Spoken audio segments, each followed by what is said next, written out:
Hello, my name is Daniel, and in this video, I will present you the game between Ivan Sokolov, uh, officially player that chess player that represents Netherlands, but former Yugoslavian champion from let's see, from 1988, who then after 92 represented Bosnia and Herzegovina until probably 2012, and then is representing Netherlands these days. And uh, Boris Gelfand, the player whom we had in the previous video, um, who is the Israeli grandmaster, former number 2 or 3 in the world, and fought in 2012 in the match for the title of champion of the world. He was born in Soviet Union, then briefly represented Belarus, and then as of since is representing Israel. Um, Both of these players are now semi-retired, but this is the game from Belgrade Invest Bank from 1991, when Belgrade was still capital of Yugoslavia, and where Boris Gelfand was still representing Soviet Union, and Ivan Sokol was still representing Yugoslavia. Another video in uh, which I'm um, I'm studying the how to fight King's Indian defense from white side, and in this the previous video we had Boris Gelfand on white side, and Vasily Ivanchuk on black side. Now he's playing King's Indian defense while Ivan Sokolov is playing d4. So let's start with this game. Um, Sokolov played d4, another move knight f6, c4, g6, knight c3. All standard moves at the beginning um, of the King's Indian defense. Bishop g7, e4, d6, knight to f3. Um,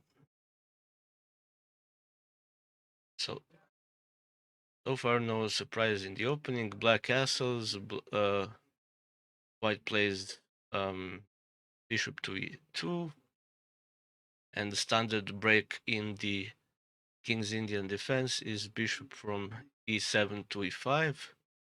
Another book move, and after which dark square bishop from white develops from c1 to e3. Another standard move in King's Indian and Benoni openings is knight to a6. Rather surprising move, but it's a very common move to see in this type of structures. And the standard move here is knight who defends goes to g4, attacking the bishop on e3. After which bishop develops to g5, attacking the queen. Queen goes to e8, evading that attack. Knight chased away with h3, and after which Gelfand responds with his own threat with a threat, commenting in that level play. He didn't retreat the knight, he attacked the bishop first. G5, and bishop retreats back to his starting square, c1. And my cat is now being a little bit aggressive. Pawn takes on pawn from e5 takes on d4. Knight from f3 takes on d4, retakes, and only now a knight retreats from g4 where it was attack to back to f6, and now so basically bishop is bishop on f3 is protecting the pawn on e4 now, because it was double protected with knight going back to f6. Also is attacking. The pawn had only one defender, so bishop from e2 to f3 is adding another defender of the pawn and is clearing away for maybe for rook, even though the computer doesn't agree with it. Now I'll move that the computer likes, knight to h7. Common move in King's Indian is break f7 to f5, and knight was in the way on f6, so it's getting away, preparing that pawn break, one of the typical pawn breaks in King's Indian defense.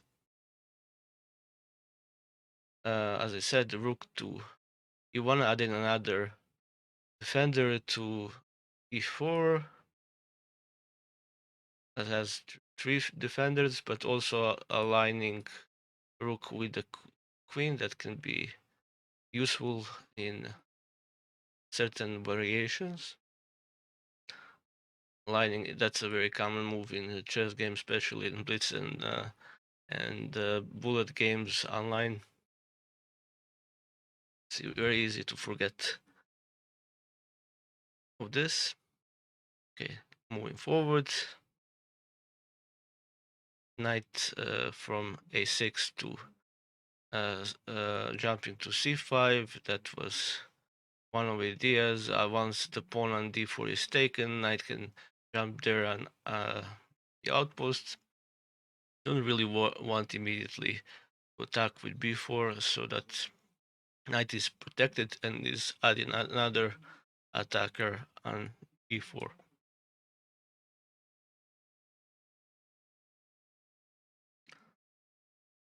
Now bishop to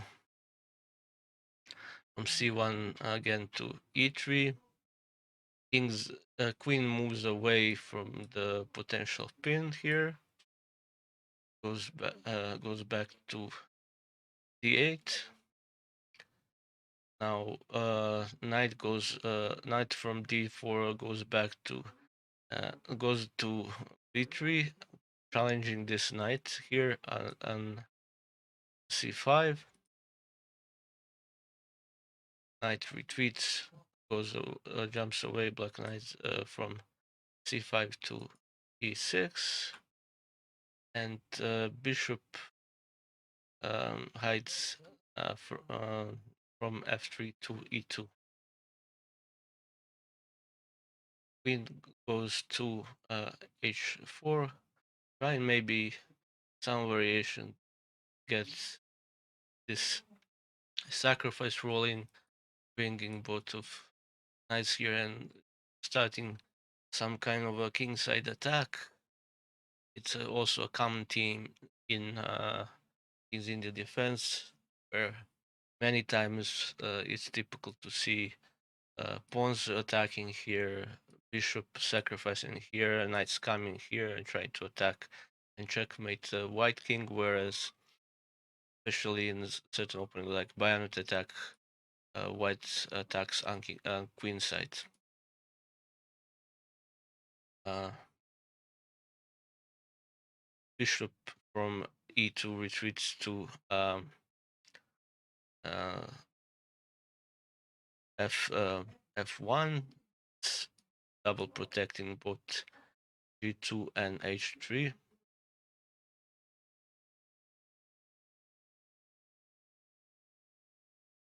And then the pawn break, that which is in this particular instance said to be mistake for black. White takes from e2 to f5, and black takes with pawn from g6, kind of weakening the structure in front of the black king. But in certain position, maybe it's not as bad, because you can just tuck away king to h7 or h8, because you don't have something that would be pinning here. This bishop is not here on this diagonal. So you, some position that's good, developing the king, the rook here, and then trying some kind of attack on this g file. Many openings and many games. That's the theme. Once you have this file open where the kings are. Um, I guess that was the idea behind retreating the bishop here. You're protecting this pawn, and then you're attacking a little bit and not allowing queen to stay so close to white king. Cannot take here, so queen has to retreat. It retreats to f6. Knight attacks the queen. Queen furthermore retreats to f7. Another knight develops. Not taken. Knight f6. Knight takes on e6. Bishop retakes on e6. Knight takes on f6. Queen takes on f6. So a lot of exchanges, and the knights are being exchanged. We are left with pair of bishops, rooks, and queens. The white queen develops to c2. It was a little bit passive on d1. Bishop retreats to d7, and then the other rook retreats to d1. Develops to d1 finally, thus finishing the development finally of white. Bishop to c6 is now looking good, because this diagonal is open, having bishop and this that diagonal in eyeing on those squares looks very good. And now furthermore of the exchanges, bishop to d6, queen retreats, bishop takes on g7, changing another pair of bishops, queen takes, and now bishop to just to challenging the bishop on c6. Cannot actually allow that bishop to have that whole diagonal, because it's very dangerous for white king. Takes, queen takes, and now we're left with pair of rooks and queens. Gotcha pawns. Um, Suggest that even though material is fairly equal, that white has a significant edge in position, because probably of the isolated pawns of white in front of the king that can be exploited. Set a position. Pawn moves to f4, rook to e6, develop. The computer doesn't like this move. I don't see anything wrong with it. Pawn takes, rook to f6, challenging the rook on e6, rook takes, queen takes. So now we see that there's a big difference between that. Well, white king is not much better position with regard to safety, but black king is wide open. And also in the endgame, you see that those 2 pawns can be very tricky. That the tricky majority of 2 pawns was one. A rook attacks the queen. Queen retreats to e6. Rook goes to f4. Um, uh, Black rook to e8. Rook to b4 check. Blocking retreats to f8. Rook to f4 check. Queen to f2. Queen to e4, e5, and then pawn to h4. That's kind of usual development in certain. You want to when you have, let's say, black pawns were here. This is the structure you want in the end game. Rook endgames to be, and the pawns should be like that, not allowing your opponent to put pawns and break your pawn. Okay. Queen to e6. Peter doesn't like this, but I think this is a safe move, just to attack the king into h2 and not allow any checks. We exchange with the queens if you don't want to. Queen to g6, going back. Queen to f3, and now pawn h4, kind of cementing and not allowing the white pawns on king side to move further. Well, not actually in position, but in case there were no other pieces there, this would be restricting. Rook to f5, and now the black wanted to exchange the rooks and not the queens, but the white opted not to exchange the rooks, rather wanted to exchange the queens. So in a certain position, if you exchange the rooks here, it's easy to check and to force a draw. Easier to force a draw in a position like this. Exchanging the rooks kind of benefits the what, but not only that, this pawn actually gained not just that you checked. It kind of allows white to get a pawn on an h5. White black blocks with queen to e6. Queen takes, rook takes. Rook once more checks on g5, and then after queen moves away from the check, takes pawn on h5, and this is going to prove to be an important pawn that shouldn't have been lost for black. Rook checks on e2. King retreats to h3, and this is an important move because you don't want to go to first rank, then your king being trapped by rook to prison. You want to move forward to the center of the board, and you want your king to be active. So rook takes b and b2.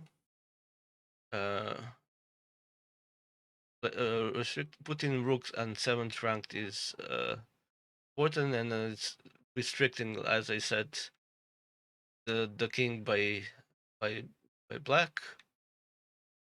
Now black rook c2, uh, rook takes on c7, uh, and then pawn to b5.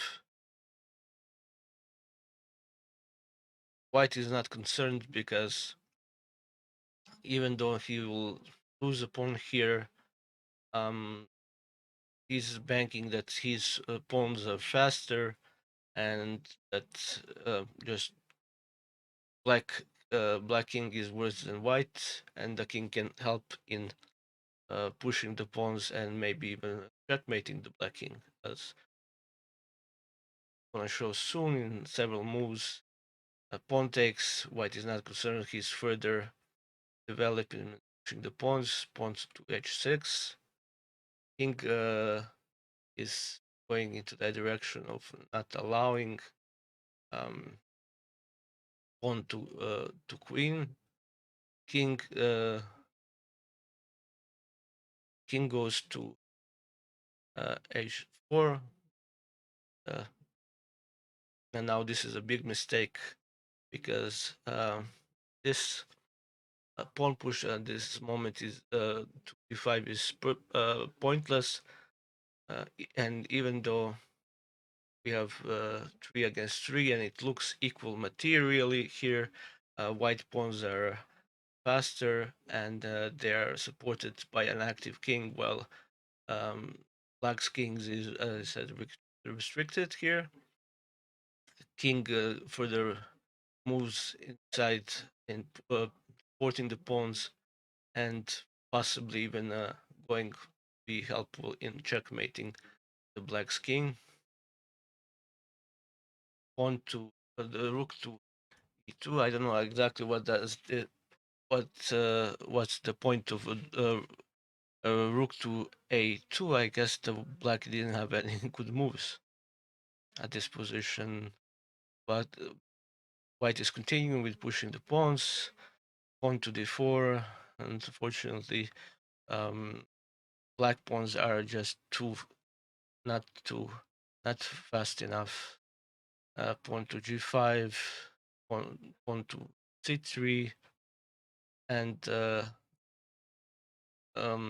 white played Sokolo played f4, h4, h7, checking the black king, and at this moment Boris Gelfand resigned in view of variation. Like king has to move, so he has two moves. He has f8, in which case white is just gonna promote to queen or rook and checkmate him, or the only move that doesn't lose on the spot, but only in a few moves later, is um, rook to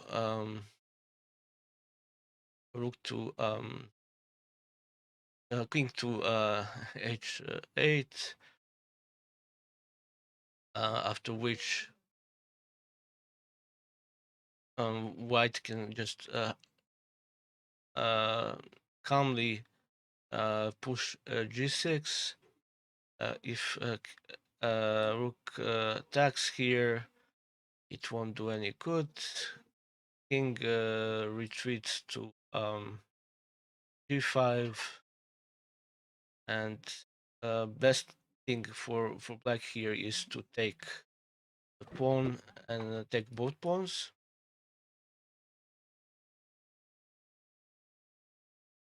But just further delaying the inevitable checkmate. That's one of the thing, and these two pawns are just too slow here to get the queen out of it, because, as I said, this rook and the winning difference here was that the Vikings was active and unrestricted, while Black King stayed on the 8th ranked and allowed itself to be checkmated, pushed corner. And that's all from this game. And I hope to see you in another video. Thank you for watching.